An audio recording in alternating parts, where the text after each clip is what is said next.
제사 음식을 준비하던 중 갑작스런 현기증에 윤숙은 비틀거렸다. 손에서 힘이 빠지며 국 냄비가 기울고 뜨거운 국물이 바닥으로 쏟아진다. 아이고, 국은. 쓰러진 며느리를 향한 첫말은 안부가 아니라 음식 걱정이었다. 그 순간 윤숙은 깨닫는다.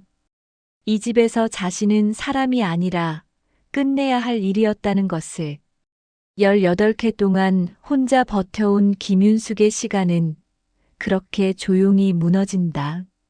오늘의 사연을 시작하기 전에 무료 버튼인 구독과 좋아요를 눌러주시고 꽃길 인생과 인연을 이어가 주세요. 그리고 공감되는 순간이 있다면 댓글로 남겨주세요. 여러분의 이야기가 채널에 큰 힘이 됩니다. 그럼 오늘 이야기를 함께 들어볼까요? 김윤숙은 어둠 속에서 천천히 눈을 떴다. 알람이 울리기 5분 전이었다. 몸이 먼저 기억하고 있었다.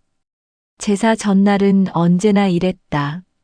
잠들어 있어도 긴장이 풀리지 않았고 새벽 4시가 되면 저절로 눈이 떠졌다. 옆에 누워있는 남편 박성민이 뒤척였다. 윤숙은 숨을 죽이고 이불을 살며시 걷어냈다. 바닥에 미리 준비해둔 실내복을 입고 방문을 소리 없이 열었다. 복도는 고요했다. 딸 수아의 방에서도 안방에서도 아무 소리가 들리지 않았다. 부엌 불을 켰다. 형광등이 깜빡이며 차가운 빛을 쏟아냈다. 냉장고 문에 붙어있는 메모지가 눈에 들어왔다. 어젯밤 시어머니가 전화로 불러준 목록을 받아 적은 것이었다. 북어 3마리 특대, 무 2개, 시금치 3단, 고사리 500g, 도라지 300g, 표고버섯 200g, 소고기 1kg 양지, 명태 2마리, 대추 1봉, 밤 2봉. 목록은 A4 용지 반을 가득 채웠다. 18년 동안 단 한 번도 줄어든 적이 없었다. 아니, 오히려 해마다 조금씩 늘어났다. 작은아버지 댁 식구가 늘었다거나 친척 중 누가 또 올 것 같다거나 그런 이유들로. 윤숙은 메모지를 떼어 가방에 넣었다. 시장은 6시에 열지만 좋은 재료를 고르려면 5시 반에는 도착해야 했다. 특히 북어는 일찍 가지 않으면 실한 것을 구할 수 없었다. 세면대 앞에 섰다. 거울 속 얼굴이 낯설었다. 언제부터 이렇게 광대뼈가 드러나 보였을까? 눈 밑의 다크서클은 어제보다 더 짙어진 것 같았다. 윤숙은 찬물로 얼굴을 씻으며 목 뒤쪽의 뻐근함을 느꼈다. 어제 회사 일을 마치고 시댁에 들러 장볼 목록을 전달받고 집에 와서 수와 야식을 챙기고 내일 입을 옷을 다림질하고 나니 새벽 2시였다. 잠은 2시간도 채 자지 못했다. 하지만 익숙했다.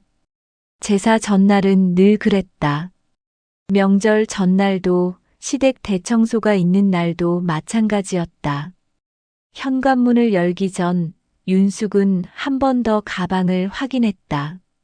지갑, 휴대폰, 메모지, 장바구니 3개. 준비는 완벽했다. 늘 그랬듯이. 새벽 공기가 차갑게 얼굴을 때렸다. 아파트 단지는 고요했다. 가로등 불빛 아래로 고양이 한 마리가 천천히 걸어갔다. 윤숙은 차에 시동을 걸었다. 엔진 소리가 고요한 새벽을 깼다. 시장까지는 차로 30분 거리였다. 라디오를 켰다. 새벽 방송에서는 조용한 클래식 음악이 흘러나왔다. 윤숙은 핸들을 잡은 채 신호등을 바라봤다. 빨간불. 텅 빈 도로에서 혼자 신호를 기다리는 시간이 이상하게 길게 느껴졌다.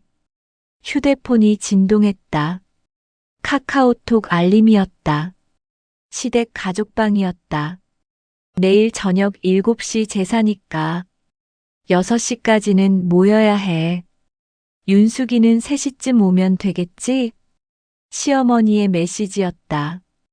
윤숙은 답장을 보냈다. 네, 어머니. 바로 다음 메시지가 올라왔다. 어머님, 저 첫째예요. 저희는 저녁에 갈게요. 아이들 학원 끝나고 가야 해서요. 어머님, 저 둘째예요. 저희도 저녁 때 갈 것 같아요. 낮에 약속이 있어서. 윤숙은 더 이상 메시지를 확인하지 않았다. 어차피 알고 있었다.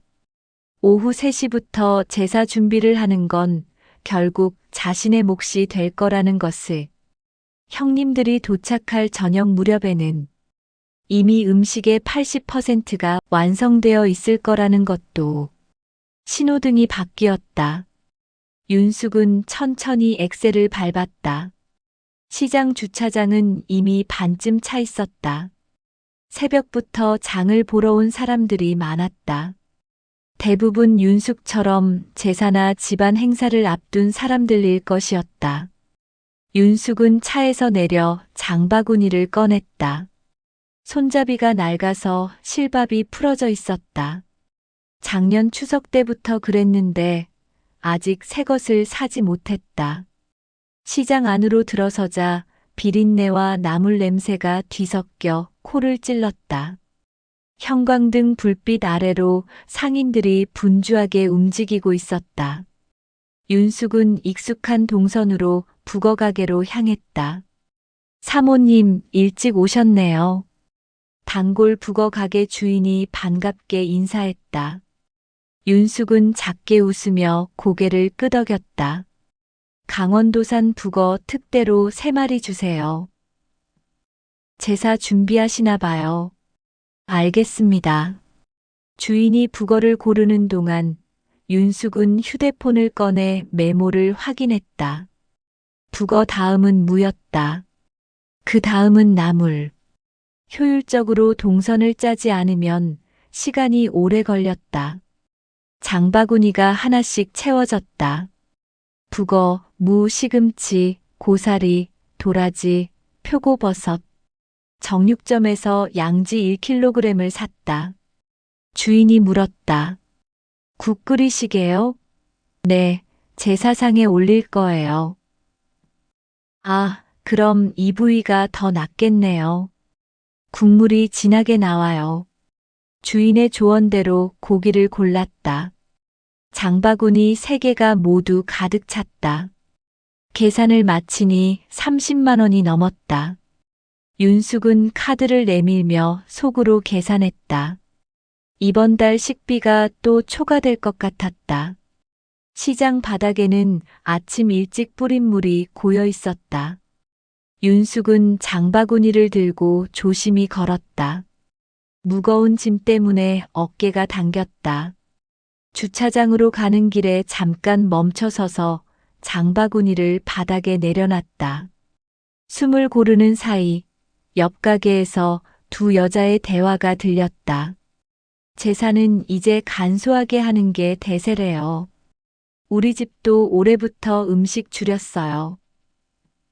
맞아요. 요즘 누가 그렇게까지 해요. 며느리만 죽어나지. 윤숙은 장바구니를 다시 들었다. 발걸음을 옮기며 생각했다. 간소하게. 그게 되는 집도 있구나. 차에 짐을 싣고 시동을 걸었다. 시계를 보니 아침 7시였다.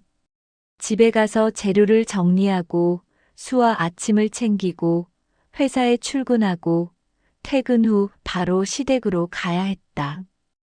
회사 책상 앞에 앉아 있는데 목이 칼칼했다. 윤숙은 손등으로 입을 가린 채 조용히 기침을 했다. 옆자리 후배 직원이 고개를 돌렸다. 언니, 감기세요? 아니야, 괜찮아. 먼지 좀 들어간 것 같아.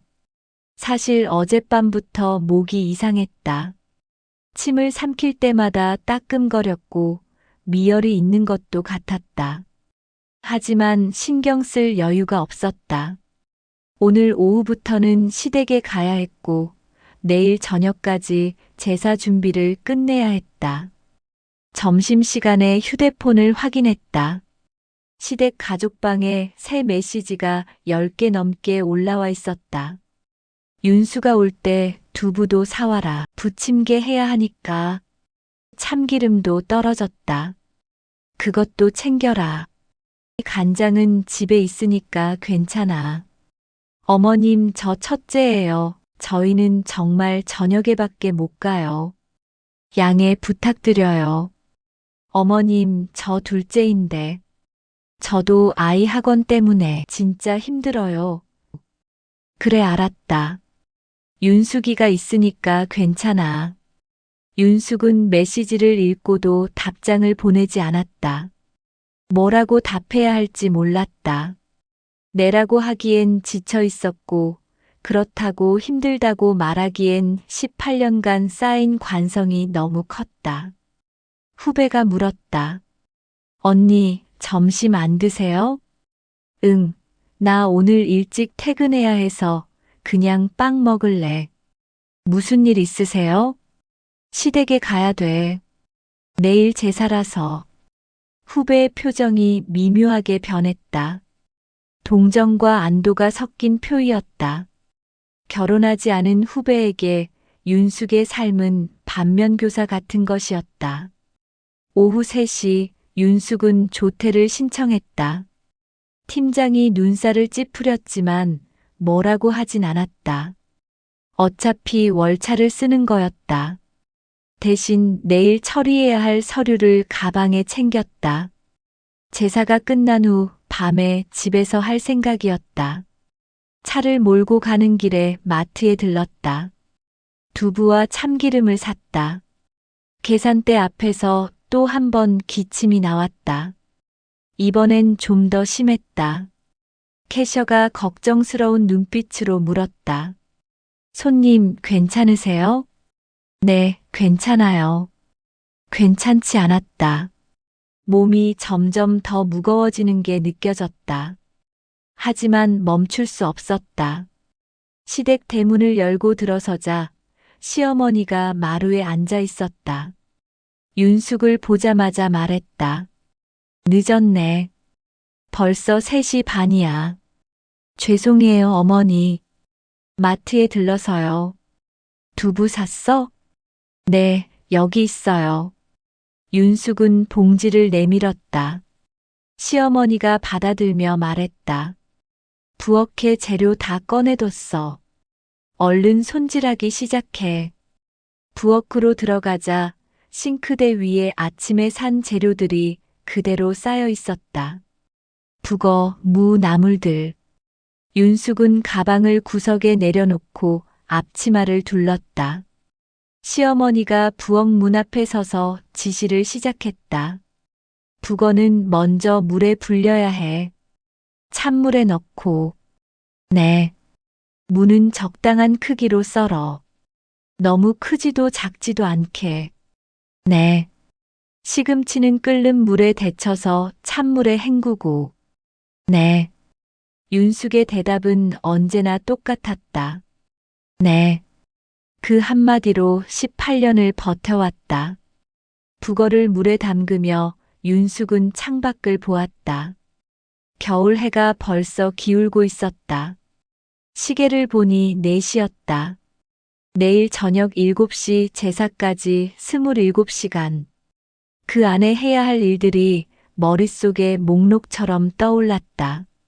채소 손질, 나물 무침, 전 부치기, 국 끓이기, 고기 양념, 과일 깎기, 상 차리기, 설거지. 그리고 그 모든 과정에서 쏟아질 시어머니의 지시들. 간이 세다, 약하다. 불이 세다, 약하다. 그렇게 하면 안 된다. 윤숙은 물을 썰기 시작했다. 칼을 잡은 손이 떨렸다. 미열 때문인지 피로 때문인지 알 수 없었다. 집중하려 했지만 자꾸 딴 생각이 들었다. 막내라서. 시댁에서 윤숙을 부르는 방식이었다. 막내 며느리, 가장 가까이 사는 며느리, 딸이 없는 집안의 유일한 여자손. 첫째 며느리 한지연은 차로 2시간 거리에 살았다. 경제적 여유가 있어서 명절 때면 비싼 선물을 사왔다. 시어머니는 그 선물들을 이웃에게 자랑했다.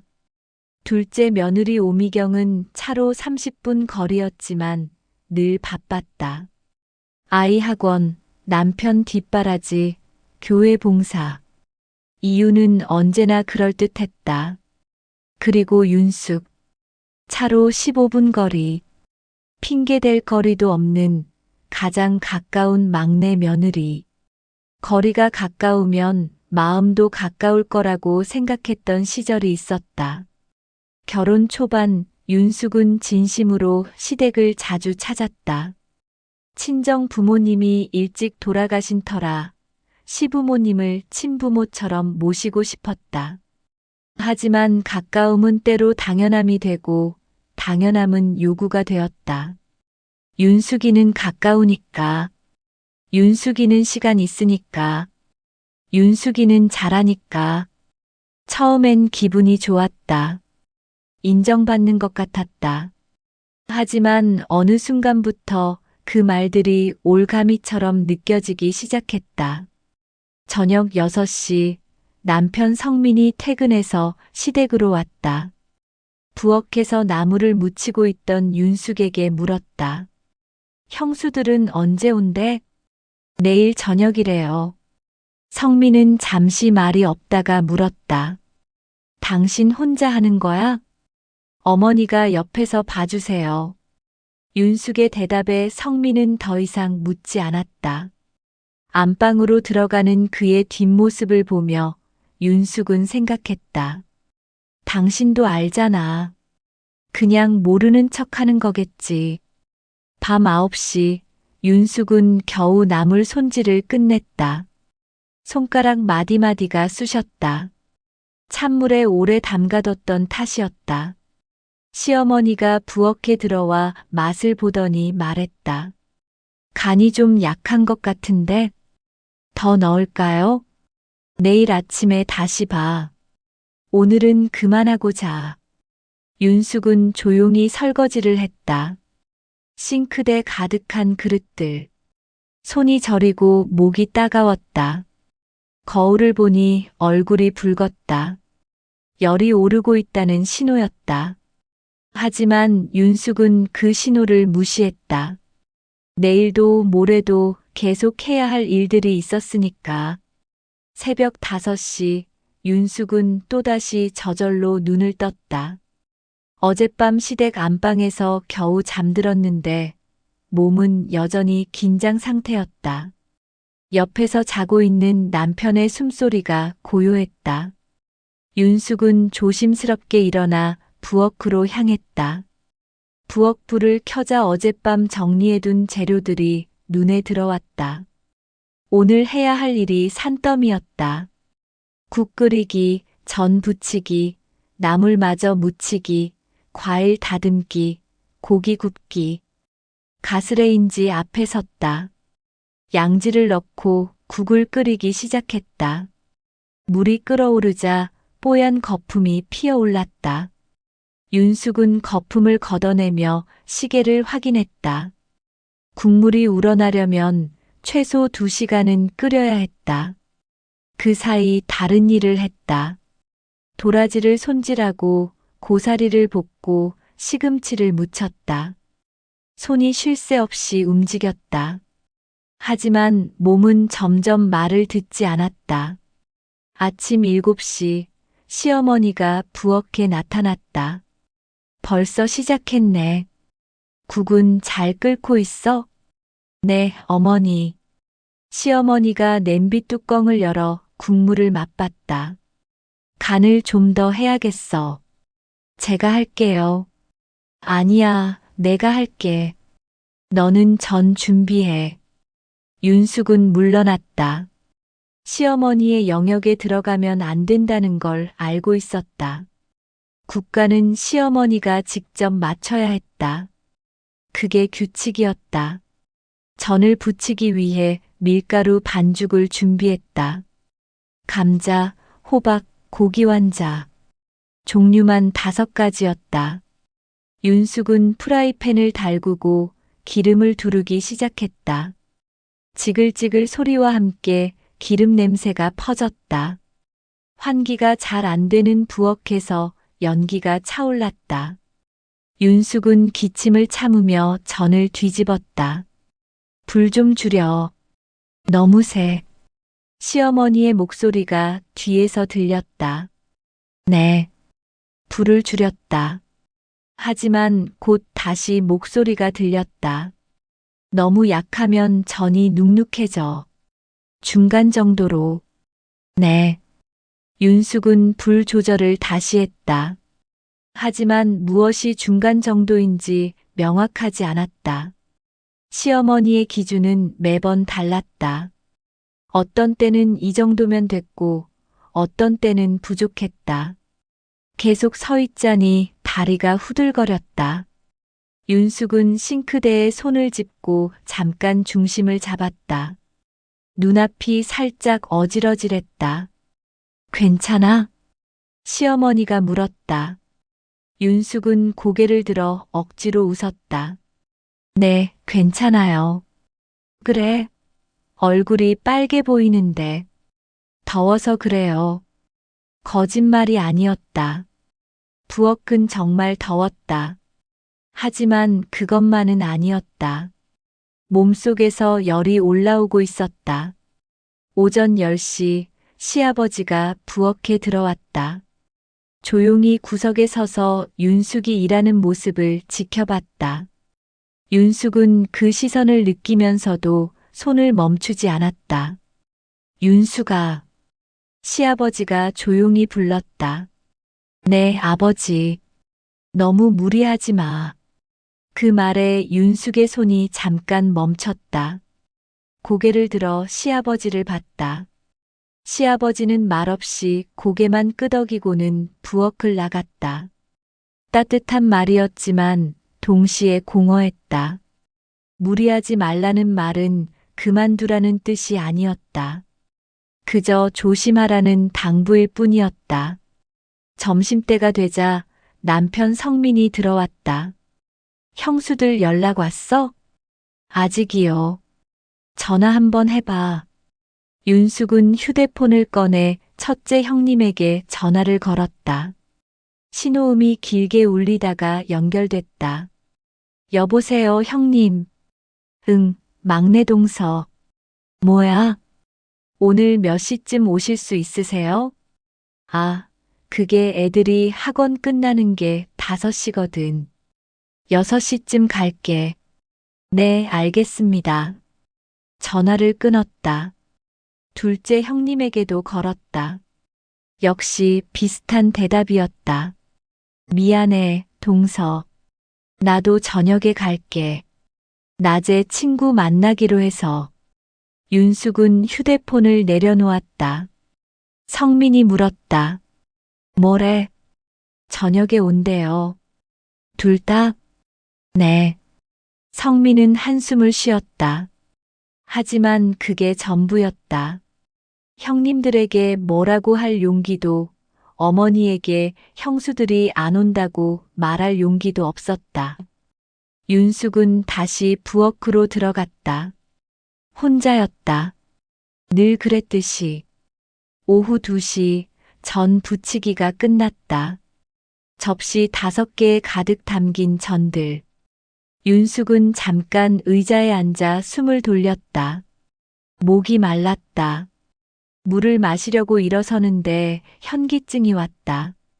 손으로 식탁을 짚고 중심을 잡았다. 눈을 감았다 떴다. 괜찮아지는 것 같았다. 시어머니가 부엌에 들어와 전을 확인했다. 색이 고르네. 이번엔 잘했어. 칭찬 같지 않은 칭찬이었다.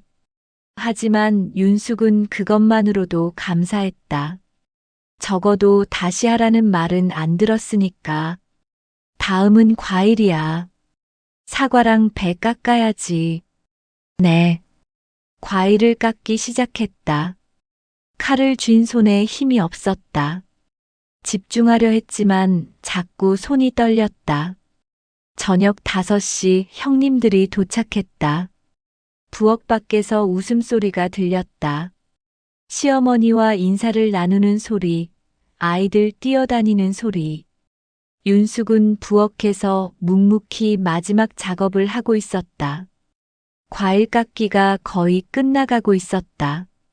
첫째 형님 한지연이 부엌에 들어왔다. 막내 동서, 고생 많았어. 우리가 늦어서 미안해. 괜찮아요, 형님. 뭐 도와줄 거 있어? 거의 다 끝났어요. 설거지만 남았어요. 그래. 그럼 내가 설거지 할게. 하지만 한지연은 그 자리에 오래 서 있지 않았다. 곧 거실로 나가 아이들을 챙기기 시작했다. 둘째 형님 오미경도 잠깐 부엌을 들여다봤다. 동서 수고했어. 나는 상 차리는 거 도와줄게. 하지만 상 차림은 내일 저녁 일이었다. 지금 당장 도울 일은 없었다. 윤숙은 혼자 남았다. 싱크대에 쌓인 설거지를 시작했다. 찬물에 손을 담그자 손가락이 얼얼했다. 밤 8시 모든 준비가 끝났다. 윤숙은 마지막 그릇을 닦고 행주로 싱크대를 닦았다. 부엌을 나서려는데 시어머니가 불렀다. 윤숙아, 내일 아침에 국간 다시 봐야 해. 너무 일찍 오지 마. 10시쯤 와. 네, 어머니. 집으로 돌아가는 차 안에서 성민이 물었다. 괜찮아? 윤숙은 창밖을 보며 대답했다. 괜찮아요. 많이 힘들었지? 늘 그래왔잖아요. 그 말로 대화는 끝났다. 성민도 더 이상 묻지 않았다. 집에 도착해 수아가 물었다. 엄마, 많이 힘들었어? 아니야, 괜찮아. 얼굴 빨개. 열 있는 거 아니야? 아니야, 부엌에서 더워서 그래. 윤숙은 샤워를 하고 침대에 누웠다. 온몸이 쑤셨다. 특히 다리와 허리가 심했다. 하지만 내일도 시댁에 가야 했다. 10시까지. 잠들기 전 윤숙은 천장을 보며 생각했다. 괜찮아. 내일만 지나면 끝이야. 하지만 윤숙은 알고 있었다. 끝이 아니라는 것을. 다음 달에도 그 다음 달에도 계속될 거라는 것을. 그래도 참았다. 18년 동안 그래왔듯이. 제사 당일 아침 윤숙은 알람보다 먼저 눈을 떴다. 몸이 무거웠다. 일어나 앉으려는데 머리가 지끈거렸다. 이마에 손을 대보니 뜨겁게 달아올라 있었다. 성민이 뒤척이며 물었다. 벌써 일어나? 응, 시댁 가야 돼. 얼굴색이 안 좋은데. 괜찮아? 괜찮아. 거짓말이었다. 전혀 괜찮지 않았다. 하지만 오늘은 절대 쉴 수 없는 날이었다. 세면대 거울을 보니 얼굴이 창백했다. 눈밑은 더 깊게 파여 있었고 입술은 바짝 말라 있었다. 윤숙은 찬물로 얼굴을 씻었다. 정신이 약간 드는 것 같았다. 옷을 입는데 손이 떨렸다. 단추를 끼우는 것도 평소보다 오래 걸렸다. 윤숙은 거울 앞에 서서 깊게 숨을 들이쉬었다. 오늘만 버티면 돼. 시댁에 도착하니 현관문 앞에 차들이 이미 서 있었다. 형님들이 먼저 와 있었다. 윤숙은 가방을 들고 안으로 들어갔다. 거실에서는 형님들이 커피를 마시며 이야기를 나누고 있었다.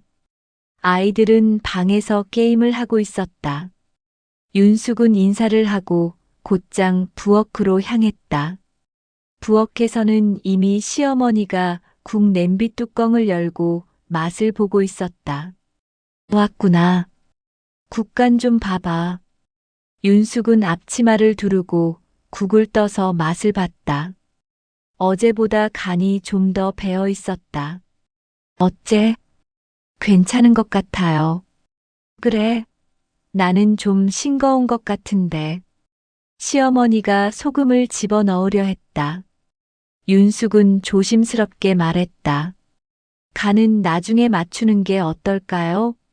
지금 넣으면 너무 짤 수 있어요. 시어머니가 손을 멈추고 윤숙을 쳐다봤다. 내가 평생 제사 음식 해봤는데 그것도 모르겠니? 죄송해요, 어머니. 윤숙은 물러섰다.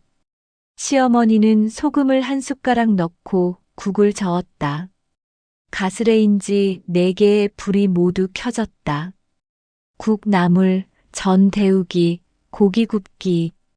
윤숙은 정신없이 손을 움직였다. 열기가 얼굴을 후끈 달궜다. 이미 높은 체온에 부엌의 열기까지 더해지자 숨쉬기가 힘들어졌다. 윤숙은 손등으로 이마에 땀을 닦았다. 전 뒤집어. 시어머니의 지시가 떨어졌다. 네. 윤숙은 집게로 전을 뒤집었다. 하지만 손에 힘이 제대로 들어가지 않았다. 전이 반으로 부서졌다. 아이고, 뭐 하는 거야? 조심해야지. 죄송해요. 윤숙은 부서진 전을 접시에 옮겼다. 손이 자꾸 떨렸다. 집중하려 했지만 시야가 흐릿해지는 것 같았다. 불 좀 줄여. 너무 세. 네. 불을 줄였다. 아니, 그렇게 약하면 어떡해. 중간으로. 네. 윤숙은 다시 불을 조절했다. 하지만 무엇이 맞는 건지 알 수 없었다. 머릿속이 복잡했다. 시어머니의 목소리가 계속 들렸다. 간이 약해. 색이 고르지 않아. 그렇게 하면 안 돼. 윤숙은 대답만 했다. 네, 네, 네. 그 단어밖에 할 수 없었다. 다른 말은 목 끝까지 올라왔다가 다시 삼켜졌다. 점심때가 되자 형님들이 부엌에 들어왔다. 막내 동서, 우리도 뭐 도와줄까? 첫째 올케가 물었다. 하지만 시어머니가 먼저 대답했다. 괜찮아. 윤숙이가 다 하니까. 형님들은 금방 부엌을 나갔다. 윤숙은 혼자 남아 계속 일했다. 오후 2시 제사 준비가 막바지에 이르렀다. 음식들이 하나씩 완성되고 있었다. 윤숙은 마지막으로 과일을 접시에 담았다. 그때 갑자기 현기증이 심하게 왔다. 윤숙은 싱크대를 붙잡았다. 눈앞이 하얗게 변했다가 다시 돌아왔다. 괜찮아? 시어머니가 물었다. 네, 괜찮아요. 윤숙은 억지로 몸을 일으켰다. 하지만 다리에 힘이 없었다. 후들거렸다. 얼굴이 안 좋은데. 좀 쉬었다 해. 아니에요. 거의 다 끝났어요. 윤숙은 계속 일했다. 멈추면 안 된다는 생각뿐이었다. 오늘만 지나면 된다고, 조금만 더 버티면 된다고 스스로에게 되뇌었다. 하지만 몸은 한계에 다다르고 있었다. 손이 떨리고 시야가 흐려지고 숨이 가빠졌다. 그래도 윤숙은 멈추지 않았다. 멈출 수 없었다. 오후 4시 상차림이 시작되었다. 거실 한가운데 놓인 긴 제사상 위로 음식들이 하나씩 올라갔다. 18년 동안 변하지 않은 자리 배치. 윤숙은 눈을 감고도 어디에 무엇을 놓아야 하는지 알 수 있었다. 북어포는 동쪽, 명태는 서쪽. 나물은 왼쪽부터 도라지, 시금치, 고사리. 전은 크기 순서대로. 과일은 홀수로. 시어머니가 옆에서 지켜보며 지시했다. 조금만 더 왼쪽으로. 그건 너무 앞에 있어. 높이를 맞춰야지. 윤숙은 말없이 음식 위치를 조정했다. 손이 떨렸지만 애써 감췄다. 접시를 옮기다가 손끝이 미끄러졌다. 재빨리 다시 잡았다. 조심해. 떨어뜨리면 어쩌려고. 죄송해요. 윤숙은 더 조심스럽게 움직였다. 하지만 몸이 말을 듣지 않았다. 평소라면 쉽게 할 수 있는 일들이 오늘따라 어려웠다. 상차림이 끝나갈 무렵 윤숙은 마지막 국그릇을 들어 올렸다. 뜨거운 김이 얼굴을 스쳤다. 그 순간 갑자기 앞이 보이지 않았다. 현기증이 심하게 왔다. 윤숙은 비틀거렸다. 손에서 힘이 빠졌다. 국 냄비가 기울었다. 뜨거운 국물이 쏟아졌다. 아! 짧은 비명이 터져 나왔다. 윤숙의 손과 팔에 뜨거운 국물이 쏟아졌다. 순간적으로 피부가 화끈거렸다. 남편 성민이 거실에서 뛰어왔다. 윤숙아! 시아버지도 자리에서 일어났다. 형수들이 부엌 쪽을 쳐다봤다. 하지만 그보다 먼저 들린 목소리가 있었다. 아이고 국은? 시어머니였다. 시간이 멈췄다. 윤숙은 화상을 입은 손을 보며 그 말을 들었다. 국은? 사람이 아니라 국을 먼저 걱정하는 그 말. 성민이 윤숙의 팔을 잡았다. 괜찮아? 어디 데였어? 윤숙은 대답하지 못했다. 통증보다 더 큰 무언가가 가슴을 짓눌렀다. 시어머니가 다가와 바닥에 쏟아진 국을 내려다봤다. 이걸 어떡해. 제사가 2시간밖에 안 남았는데. 어머니. 성민의 목소리가 높아졌다. 평소에는 듣기 힘든 강한 어조였다. 지금 그게 중요한 게 아니잖아요. 윤숙이가 다쳤다고요. 시어머니가 잠깐 멈칫했다. 하지만 곧 말했다. 알아. 그래도 국은 나중 문제예요. 성민은 윤숙을 부축해 일으켰다. 윤숙의 손과 팔이 빨갛게 부어오르고 있었다. 병원 가야 돼. 괜찮아요. 찬물에 씻으면. 괜찮지 않아. 성민은 윤숙을 거의 끌다시피 현관으로 데려갔다. 신발을 신기고 차에 태웠다. 차 안에서 윤숙은 말없이 창밖을 봤다. 손은 여전히 화끈거렸지만 그것보다 마음이 더 아팠다. 국은? 그 말이 계속 머릿속에 맴돌았다. 병원 응급실에 도착했다. 간호사가 윤숙의 화상 부위를 확인하고 치료실로 안내했다. 이도 화상이에요. 물집이 생기기 시작했네요. 빨리 오시길 잘했어요. 의사가 화상 연고를 바르고 붕대를 감았다. 시원한 느낌이 들었지만 여전히 쓰라렸다. 과로 상태이신 것 같은데 요즘 많이 힘드셨나 봐요? 윤숙은 대답하지 않았다. 뭐라고 말해야 할지 몰랐다. 의사가 계속 말했다. 체온도 높고 탈진 증상도 보여요. 며칠은 푹 쉬셔야 할 것 같아요. 오늘은 안 돼요. 왜요? 제사가 있어서요. 의사가 난처한 표정을 지었다. 환자분 상태가 좋지 않아요. 무리하시면 안 돼요. 하지만 윤숙은 고개를 저었다. 괜찮아요. 가야 해요. 성민이 옆에서 말했다. 윤숙아, 오늘은 쉬어. 안 돼요. 국을 다시 끓여야 해요. 무슨 소리야. 지금 그게 중요해. 중요해요. 윤숙의 목소리가 떨렸다. 안 그러면 다 제 탓이 돼요. 성민은 할 말을 잃었다. 대기실에 앉아 있는데 휴대폰이 울렸다. 시어머니였다. 성민이 전화를 받았다. 네, 어머니. 윤숙이 괜찮아? 많이 다쳤어? 화상 치료받고 있어요.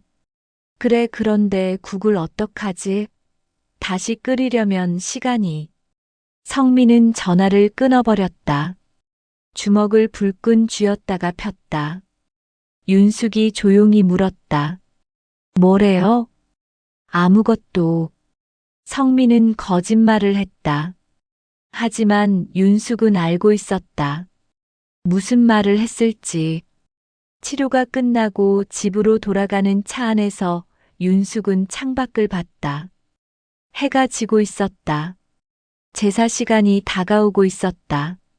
시댁에 데려다 줘요. 뭐? 가야 해요. 윤수가 정신 차려. 너 지금 다쳤어. 알아요. 그래도 가야 해요. 성민은 한참을 말없이 운전했다. 그리고는 한숨을 쉬었다. 정말 가고 싶어? 가야 해요. 윤숙의 대답에는 의지보다 체념이 더 많이 담겨 있었다. 시댁에 도착했을 때 이미 어두워져 있었다. 현관문을 열고 들어서자 조용했다. 제사 준비는 끝난 것 같았다. 거실로 들어가니 모두 상 앞에 모여 있었다.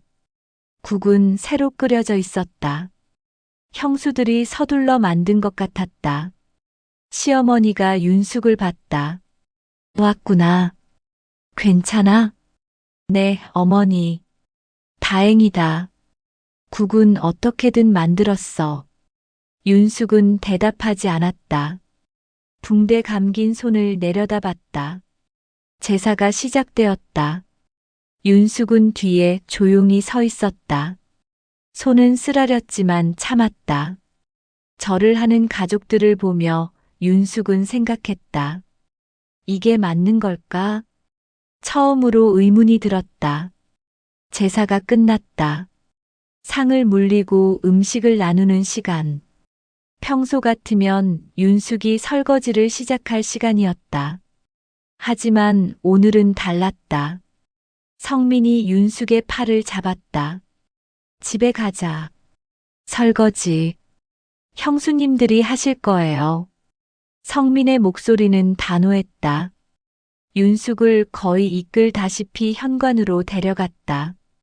시어머니가 불렀다. 벌써 가려고? 음식이라도 싸가지고 가. 괜찮습니다.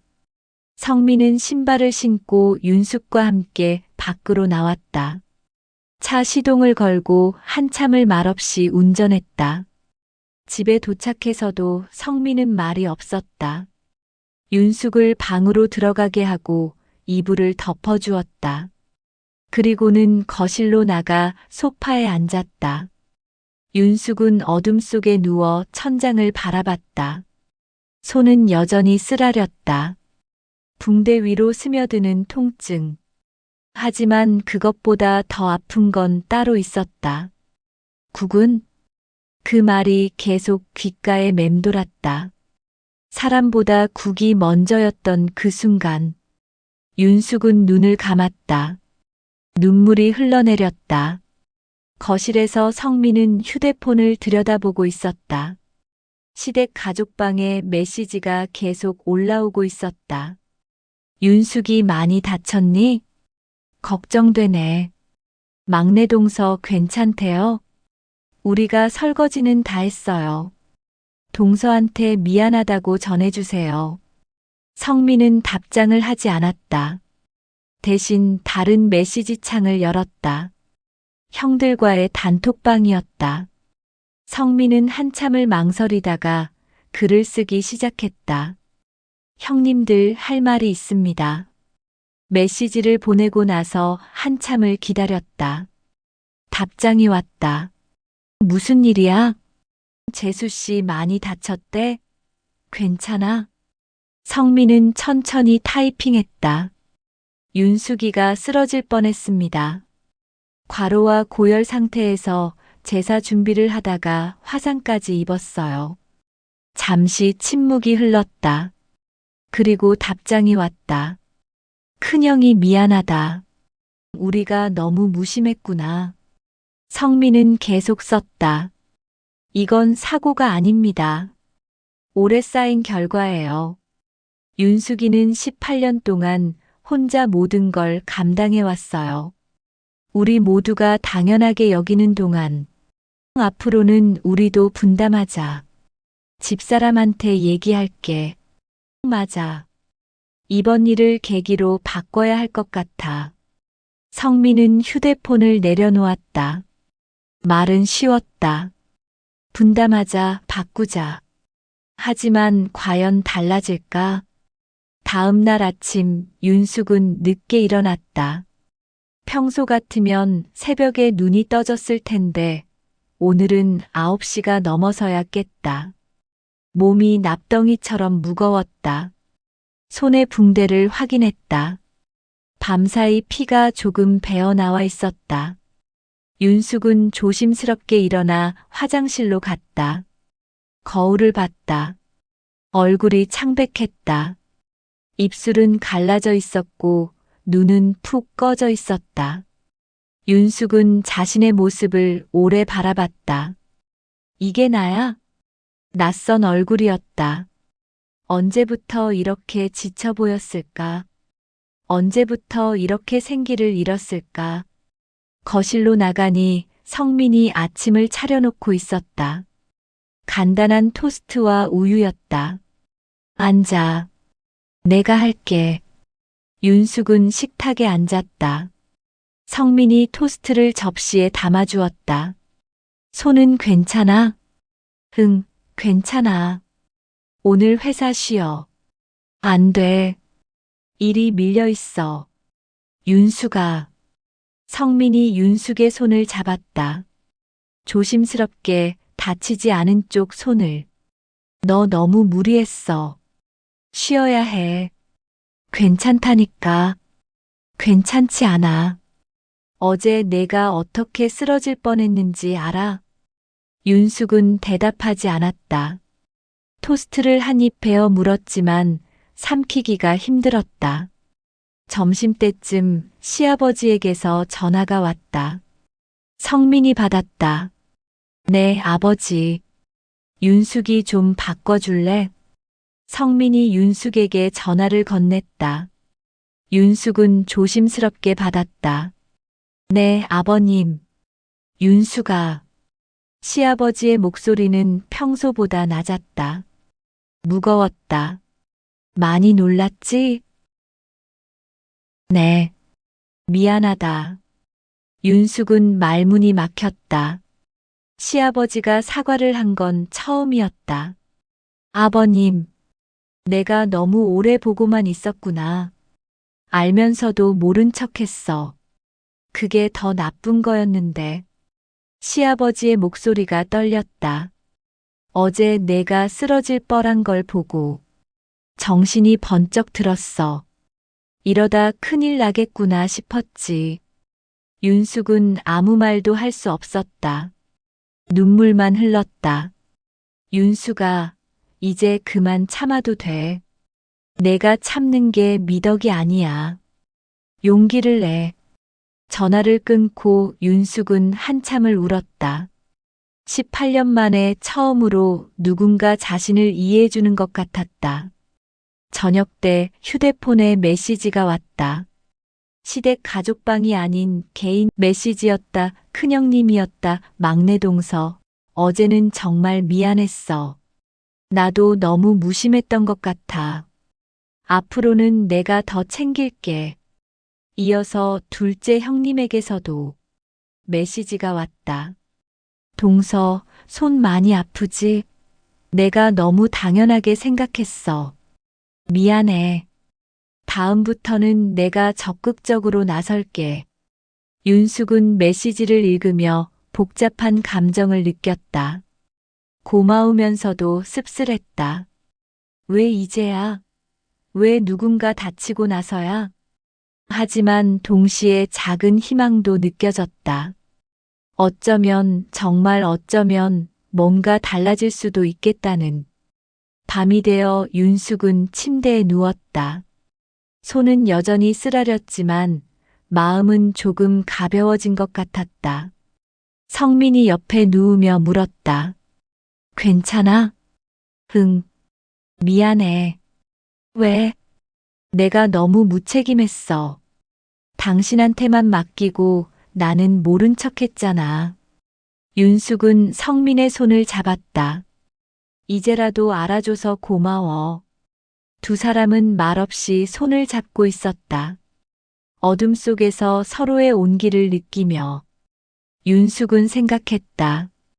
어쩌면 이 사고가, 이 아픔이 뭔가를 바꾸는 시작점이 될 수도 있겠다고. 하지만 아직은 확신할 수 없었다. 말은 쉬웠으니까. 진짜 변화는 행동으로 증명되어야 했으니까. 사흘이 지났다. 윤숙의 손은 조금씩 나아지고 있었다. 붕대를 갈 때마다 의사가 말했다. 잘 회복되고 있어요. 다행히 흉터는 크게 남지 않을 것 같아요. 윤숙은 고개를 끄덕였다. 피부의 흉터는 괜찮았다. 하지만 마음의 흉터는 어떨까?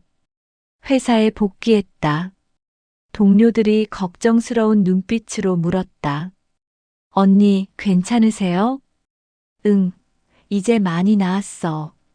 손 조심하세요. 무리하지 마시고. 모두가 친절했다. 하지만 아무도 깊이 묻지는 않았다. 어떻게 다쳤는지, 왜 그런 일이 생겼는지, 그냥 다쳤다는 사실만 알고 위로했다. 윤숙은 그게 편했다. 설명하고 싶지 않았다. 저녁 무렵 휴대폰이 울렸다. 낯선 번호였다.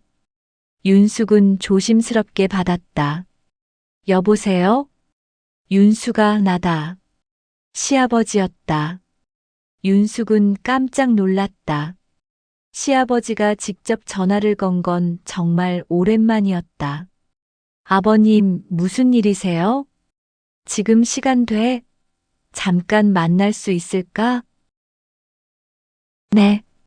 할 얘기가 있어. 혼자. 윤숙은 당황했다.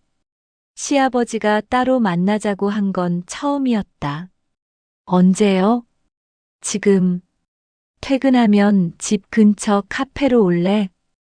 윤숙은 잠시 망설이다가 대답했다. 네, 알겠습니다. 전화를 끊고 윤숙은 멍하니 앉아 있었다. 무슨 일일까? 혹시 뭘 잘못했나? 아니면 또 제사 준비를 부탁하려나? 퇴근 후 약속 장소로 갔다. 집 근처 조용한 카페였다. 시아버지는 이미 창가 자리에 앉아 있었다. 왔구나. 앉아라. 윤숙은 마주 앉았다. 시아버지가 커피 한 잔을 밀어주었다. 손은 괜찮아? 네, 많이 나았어요. 다행이다.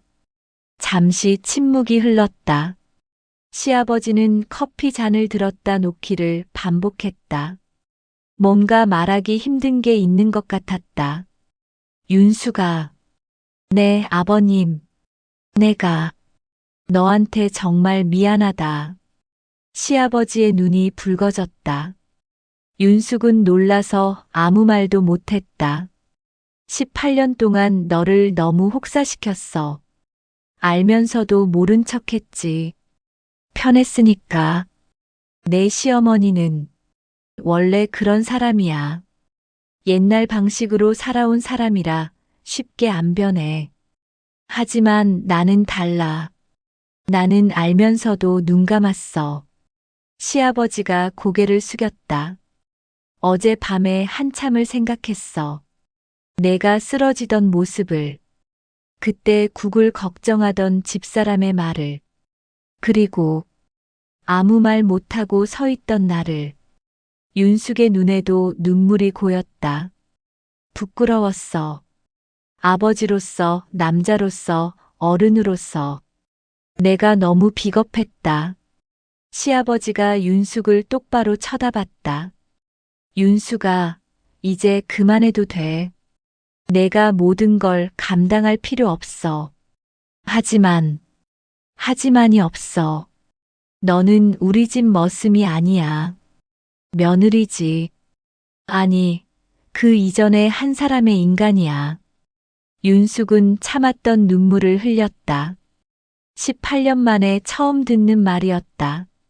다음 제사부터는 내가 나설 거야. 집사람한테도 얘기할 거고 애들한테도 분명히 말할 거야. 윤숙이 내가 혼자 감당하는 건 이제 없다고. 어머님이 허락하실까요? 내가 설득할 거야. 시간이 걸리더라도. 시아버지가 윤숙의 손을 덮었다. 조심스럽게 다친 손을 피해서. 윤숙아, 너는 정말 잘해줬어. 너무 잘해줬어. 이제는 내 인생을 살아도 돼. 윤숙은 한참을 울었다. 18년 동안 참았던 눈물이 쏟아졌다. 카페를 나서며 시아버지가 말했다. 다음 주 일요일에 온 식구가 모이자. 내가 말할 게 있어. 무슨? 걱정 마. 너한테 부담 주는 일은 아니야. 오히려 반대지. 집으로 돌아오는 길 윤숙은 마음이 이상했다. 무겁기도 하고 가볍기도 했다. 두렵기도 하고 기대되기도 했다. 과연 뭐가 달라질까? 정말 달라질 수 있을까? 윤숙은 하늘을 올려다봤다. 저녁 하늘에 별이 하나 둘 떠오르고 있었다. 어쩌면 윤숙은 작게 중얼거렸다. 어쩌면 정말로 일요일이 왔다. 시댁에는 온 가족이 모였다. 큰형네, 둘째 형네, 그리고 성민과 윤숙. 모두 거실에 둘러앉았다. 시어머니가 물었다. 갑자기 왜 다 모이래? 무슨 일 있어? 시아버지가 천천히 입을 열었다. 할 얘기가 있어서 모이라고 했다. 모두가 조용해졌다. 시아버지는 평소 말이 적은 사람이었다. 그런 사람이 가족 회의를 소집한 건 처음이었다. 지난 제사 때 일, 다들 알고 있지? 큰형이 고개를 끄덕였다. 재수 씨가 다친 거 말씀이시죠? 그래. 그 일을 계기로 많은 생각을 했어. 시아버지가 윤숙을 봤다. 윤숙은 시선을 피했다. 우리가 너무 오랫동안 한 사람에게만 짐을 지웠어. 그게 당연한 줄 알았지. 하지만 당연한 게 아니었어. 시어머니가 끼어들었다. 그래도 막내가 가까이 사니까. 여보. 시아버지의 목소리가 단호했다. 시어머니가 말을 멈췄다. 거리는 핑계야. 진짜 이유는 우리가 편했기 때문이지. 큰형이 고개를 숙였다. 죄송합니다, 아버지. 나한테 사과할 게 아니라 윤숙이한테 해야지. 큰형님이 윤숙을 봤다. 막내 동서, 정말 미안해. 우리가 너무 무책임했어. 둘째 형님도 고개를 숙였다. 나도 미안해. 앞으로는 달라질게. 윤숙은 손을 저었다. 괜찮아요. 형님들도 사정이 있으셨을 거예요. 사정이 있으면 윤숙이는 없었어? 시아버지의 말에 모두가 침묵했다. 이제부터는 바꿀 거야. 제사 준비는 돌아가면서 하는 거야. 네. 시어머니가 놀라서 물었다. 돌아가면서요? 그게 무슨? 큰 집, 둘째 집, 막내 집. 세 집이 돌아가면서 제사를 주관하는 거야. 한 집이 주관하면 나머지 집은 돕는 거고. 큰형이 말했다. 그게 좋을 것 같습니다. 사실 저희도 그래야 한다고 생각했어요. 둘째 형도 동의했다. 맞습니다. 재수 씨한테만 맡길 게 아니죠. 시어머니가 난색을 표했다. 하지만 음식 솜씨가 다 다른데. 그래서 음식도 줄일 거다. 시아버지의 말에 시어머니가 눈을 크게 떴다. 음식을 줄여요? 그게 무슨. 너무 많아요, 여보. 요즘 시대에 그렇게까지 할 필요 없어. 간소하게 하는 게 맞아. 하지만 조상님들도 이해하실 거야. 며느리가 쓰러지는 걸 원하시겠어? 시어머니는 할 말을 잃었다. 시아버지가 계속 말했다. 다음 제사부터는 각 집에서 음식 2가지씩만 준비해라. 국, 전, 나물, 과일. 이렇게만 하면 돼. 그럼 너무 초라한 거 아니에요? 초라한 게 아니라 정성이지. 사람이 쓰러지면서까지 차린 상이 무슨 의미가 있어? 시아버지의 목소리에는 힘이 있었다. 윤숙은 그 모습을 보며 눈시울이 뜨거워졌다. 큰형님이 말했다. 저는 찬성이에요. 그게 훨씬 합리적인 것 같아요. 둘째 형님도 고개를 끄덕였다. 저도요. 사실 저희 집도 명절 때 음식 줄였거든요. 그게 더 낫더라고요. 시어머니는 한참을 말이 없었다. 그리고는 한숨을 쉬었다. 알았어요. 그렇게 하죠. 목소리에는 불만이 묻어났지만 더 이상 반대하지 않았다. 시아버지가 윤숙을 봤다. 윤수가 다음 제사는 큰 집에서 주관할 거야. 너는 그냥 가서 돕기만 하면 돼. 아니, 돕지 않아도 돼. 윤숙은 고개를 들어 시아버지를 봤다. 감사하다는 말이 목에 걸렸다. 회의가 끝나고 다들 차를 마시며 이야기를 나눴다. 분위기가 조금 가벼워졌다. 큰형님이 윤숙 옆에 앉았다. 막내 동서, 정말 미안했어. 나도 형님 입장이니까 좀 더 챙겼어야 했는데. 아니에요, 형님. 형님도 바쁘시잖아요. 바빠도 해야 할 건 해야지. 앞으로는 내가 적극적으로 나설게. 둘째 형님도 다가왔다. 나도 마찬가지야. 사실 나도 편한 쪽으로만 생각했어. 동서 혼자 힘들었을 텐데. 새 며느리가 함께 앉아 차를 마셨다. 처음으로 서먹함이 아닌 연대감 같은 게 느껴졌다. 집으로 돌아오는 차 안에서 성민이 물었다. 기분이 어때? 윤숙은 창밖을 보며 대답했다. 잘 모르겠어. 아직 실감이 안 나. 달라질 거야. 아버지가 저렇게 나서셨는데. 그러면 좋겠다. 윤숙의 목소리는 조심스러웠다. 기대하면 실망할까봐 두려웠다. 하지만 마음 한구석에서는 작은 희망이 자라고 있었다. 어쩌면, 정말로 어쩌면. 한 달이 지났다. 윤숙의 손은 거의 다 나았다. 붉었던 자국도 많이 옅어졌다. 의사가 말했던 대로 큰 흉터는 남지 않을 것 같았다. 하지만 변화는 피부만이 아니었다. 다음 제사 날이 다가왔다. 이번에는 큰형네가 주관하기로 했다. 윤숙은 제사 당일 오후에만 시댁에 가면 됐다. 아침에 일어나니 이상했다. 새벽 4시가 아니었다. 평범한 아침 8시였다. 알람 소리에 눈을 떴다. 몸이 가볍게 느껴졌다. 일어났어? 성민이 부엌에서 커피를 내리고 있었다. 응. 늦게 잤네. 당연하지. 오늘은 편하게 쉬다가 가면 돼. 윤숙은 거실로 나와 소파에 앉았다. 이상한 기분이었다. 죄책감 같은 것도 살짝 들었다. 이렇게 편해도 되나 하는. 뭐 생각해? 아니, 그냥. 이상해서. 뭐가? 이렇게 편한 게.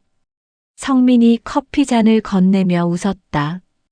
원래 이게 정상인 거야. 내가 지금껏 너무 무리했던 거고. 윤숙은 커피를 한 모금 마셨다. 따뜻했다. 오후 5시 시댁에 도착했다. 현관문을 열고 들어서니 이미 준비가 한창이었다. 하지만 전과는 달랐다. 부엌에는 큰형님이 앞치마를 두르고 있었다. 둘째 형님도 옆에서 나무를 묻히고 있었다. 왔어, 막내 동서. 큰형님이 반갑게 인사했다. 네, 큰형님. 제가 뭐 도와드릴까요? 괜찮아. 거의 다 됐어. 너는 쉬어.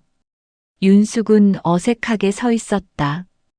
부엌에 있지 않은 제사 당일. 처음이었다. 시어머니가 거실에 앉아 텔레비전을 보고 있었다. 윤숙을 보더니 말했다. 왔구나. 네, 어머님. 손은 다 나았어? 네, 많이 나았어요. 다행이다. 시어머니의 말투는 여전히 딱딱했지만 예전과는 조금 달랐다. 뭔가 조심스러운 느낌이 있었다. 큰형님이 부엌에서 불렀다. 막내 동서, 이거 맛 좀 봐줄래? 간이 괜찮은지. 윤숙은 부엌으로 들어갔다. 큰형님이 내민 나무를 맛봤다. 괜찮은데요? 그래. 너무 싱거운 것 같은데. 아니에요. 이 정도면 딱 좋아요. 큰형님이 안도의 한숨을 쉬었다. 휴, 다행이다. 사실 이렇게 제대로 해본 게 너무 오랜만이라 긴장됐어. 둘째 형님이 웃으며 말했다. 나도 마찬가지야. 손맛이 없어진 것 같아. 천천히 하시면 돼요. 완벽할 필요 없어요. 윤숙의 말에 두 형님이 고개를 끄덕였다. 상을 차릴 시간이 되었다. 이번에는 새 며느리가 함께 음식을 날랐다. 윤숙 혼자가 아니었다. 음식도 확실히 줄었다. 국, 전, 나물 3가지, 과일, 고기. 예전의 절반도 안 됐다. 하지만 상은 초라해 보이지 않았다. 정갈했다. 시어머니가 상을 보더니 말했다. 이것만으로 괜찮을까? 시아버지가 대답했다. 충분해요. 정성이 중요하지 양이 중요한 게 아니잖아요. 시어머니는 더 이상 말하지 않았다. 제사가 시작되었다. 절을 하고 음복을 했다. 분위기는 예전과 크게 다르지 않았다. 하지만 윤숙의 마음은 달랐다. 편했다. 숨이 막히지 않았다. 어깨가 짓눌리지 않았다. 식사 후 설거지 시간. 예전 같으면 윤숙 혼자였을 텐데 오늘은 달랐다. 큰형님이 먼저 일어났다. 내가 할게. 오늘 주간이 우리 집이니까. 둘째 형님도 따라 일어났다. 나도 도울게. 윤숙도 자리에서 일어나려는데 큰형님이 손을 내밀었다. 막내 동서는 쉬어. 오늘은 우리가 할게. 하지만 괜찮아. 이 정도는 금방 끝나. 윤숙은 앉아 있었다. 부엌에서 들리는 설거지 소리. 형님들의 웃음소리. 이상했다. 죄책감이 들 줄 알았는데 그렇지 않았다. 오히려 마음이 편했다. 시아버지가 윤숙 옆에 앉았다. 어째? 좀 편하지? 네. 이상하게 편해요. 그게 정상이야. 내가 지금껏 너무 힘들었던 거지. 윤숙은 웃었다. 진심으로. 집으로 돌아오는 차 안에서 성민이 물었다. 오늘 어땠어? 좋았어. 진짜? 응. 형님들이 다 하시니까 마음이 편하더라. 성민이 윤숙의 손을 잡았다. 앞으로 계속 이럴 거야. 그러면 좋겠다. 윤숙의 목소리에는 이제 조심스러움보다 기대가 더 많이 담겨 있었다. 며칠 후 윤숙은 오랜만에 친구들을 만났다. 대학 동기들과의 모임이었다. 야, 김윤숙. 오랜만이다. 언니, 얼굴 좋아 보인다. 친구들이 반갑게 맞아주었다. 윤숙은 오랜만에 마음 편하게 웃었다. 저녁을 먹으며 한 친구가 물었다. 윤숙아, 요즘 무슨 좋은 일 있어? 얼굴에 생기가 돌아. 응, 그래. 응. 예전에는 좀 지쳐 보였는데 오늘은 달라. 윤숙은 잠시 생각하다가 말했다. 좀 편해졌어. 뭐가? 시댁일. 친구들이 귀를 쫑긋 세웠다. 윤숙은 최근 있었던 일들을 이야기했다. 화상 사고, 시아버지의 결단, 달라진 제사 준비. 친구들이 감탄했다. 와, 대박. 시아버지가 그렇게 나서주시다니. 부럽다. 우리 집은 아직도 옛날 방식이야. 윤수가, 너 진짜 운 좋다. 시댁이 변하는 게 어디 쉬운 일이야. 윤숙은 고개를 끄덕였다. 운이 좋은 건지 아니면 대가를 치른 건지 알 수 없었다. 하지만 어쨌든 변화는 시작되었다. 한 친구가 진지하게 물었다. 근데 윤수가 솔직히 말해봐. 18년 동안 혼자 다 감당하면서 어땠어? 윤숙은 잠시 말이 없었다. 그리고 천천히 대답했다. 힘들었어. 정말 힘들었어. 그런데 나도 몰랐어. 내가 얼마나 힘든지. 무슨 말이야? 그냥 당연한 줄 알았거든. 막내 며느리니까 가까이 사니까 내가 해야 한다고 생각했어. 친구들이 조용히 들었다. 근데 쓰러지고 나서야 알았어. 이게 당연한 게 아니었구나. 내가 너무 참았구나. 많이 울었겠다. 흥, 많이 울었어. 윤숙의 눈에 눈물이 고였다. 하지만 슬픈 눈물은 아니었다. 근데 이제는 좀 나아진 것 같아. 목소리를 찾은 것 같아. 친구가 윤숙의 손을 잡았다. 잘했어, 윤숙아. 참는 게 미덕이 아니야. 알아. 이제 알아. 집으로 돌아오는 길, 윤숙은 밤하늘을 올려다봤다. 별이 많았다. 예전엔 별 볼 여유도 없었는데. 휴대폰이 울렸다. 시댁 가족방이었다. 윤숙은 긴장하며 메시지를 확인했다. 다음 제사는 우리 집에서 할게요. 막내 동서는 편하게 와. 큰형님이었다. 그래, 동서는 손님처럼 와. 둘째 형님도 거들었다. 그렇게들 해라. 시어머니의 짧은 답장 속에도 변화가 느껴졌다. 변하고 있구나. 윤숙은 작게 중얼거렸다. 천천히 조금씩. 6개월이 지났다.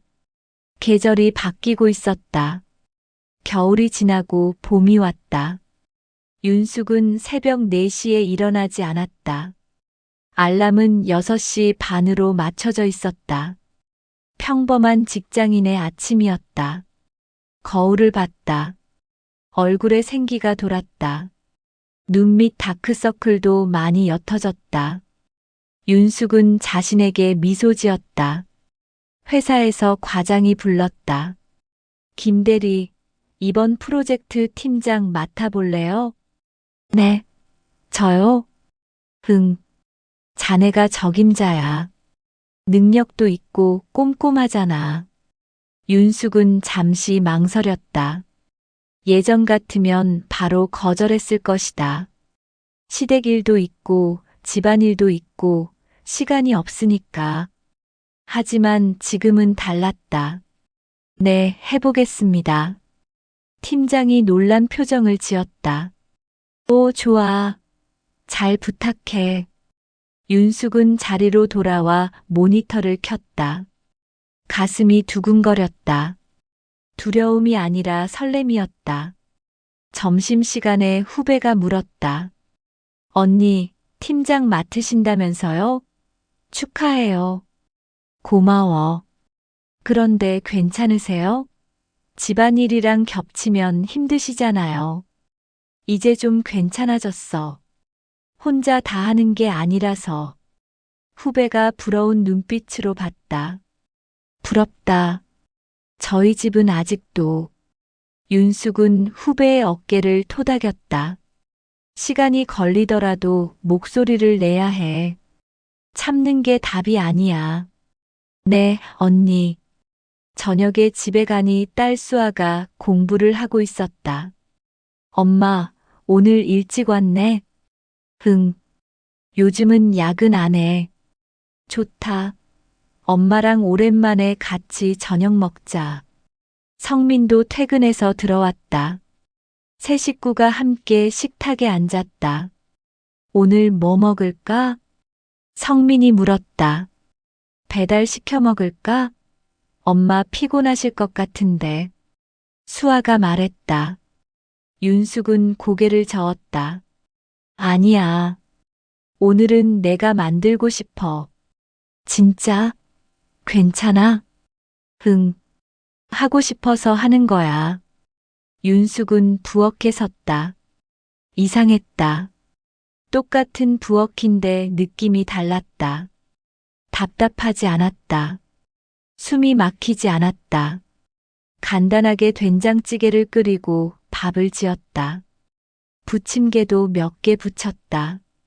가스레인지 앞에 서 있는데 성민이 다가왔다. 내가 도와줄까? 응, 저거 좀 뒤집어줘. 알았어. 두 사람이 함께 부엌에서 움직였다. 예전에는 상상도 못했던 일이었다. 저녁을 먹으며 수아가 말했다. 엄마, 요즘 표정이 많이 밝아졌어. 그래? 응. 예전에는 항상 피곤해 보였는데. 윤숙은 수아의 머리를 쓰다듬었다. 이제 좀 나아졌어. 좋다. 나도 엄마가 웃는 게 좋아. 주말에 시댁에 갔다. 이번에는 특별한 일이 없었다. 그냥 얼굴 보러 가는 거였다. 시어머니가 차를 내왔다. 윤수가 요즘 일이 많다며? 네, 프로젝트를 맡게 됐어요. 그래, 대단하네. 시어머니의 말투가 부드러워졌다. 예전 같으면 시댁 일도 있는데 괜찮겠어? 라고 물었을 텐데. 시아버지가 웃으며 말했다. 윤숙이가 능력 있다는 건 나도 알았어. 앞으로 더 잘 될 거야. 감사합니다, 아버지. 큰형님이 전화를 걸어왔다. 막내 동서, 다음 제사는 우리 집이니까 동서는 그냥 편하게 와. 네, 형님. 제가 뭐 도와드릴 건 없어요? 괜찮아. 이제 익숙해졌어. 전화를 끊으며 윤숙은 웃었다. 정말로 달라졌구나. 저녁에 집으로 돌아와 침대에 누웠다. 성민이 옆에 누우며 물었다. 행복해? 윤숙은 잠시 생각했다. 응, 행복해. 진심으로? 응, 진심으로. 윤숙은 창밖을 봤다. 달이 밝았다. 있잖아. 응, 나 참 오래 참았던 것 같아. 알아. 근데 이제는 안 참아. 좋아. 성민이 윤숙의 손을 잡았다. 앞으로도 그렇게 해. 그럴게. 다음 날 아침 윤숙은 6시 반에 일어났다. 새벽 4시가 아니었다. 부엌에 가서 커피를 내렸다. 천천히 여유롭게. 창밖으로 햇살이 들어왔다. 따뜻했다. 윤숙은 커피 잔을 들고 거실로 나왔다. 소파에 앉아 창밖을 봤다. 거리에는 사람들이 지나다녔다. 아침을 맞이하는 평범한 풍경. 윤숙도 그 평범함 속에 있었다. 더 이상 새벽 4시의 부엌에 갇혀 있지 않았다. 라디오를 켰다. 잔잔한 음악이 흘러나왔다. 진행자의 목소리가 들렸다. 어떤 부엌은 너무 오랫동안 한 사람의 숨으로만 버텨왔습니다. 하지만 이제 그 부엌에는 김이 멈췄습니다.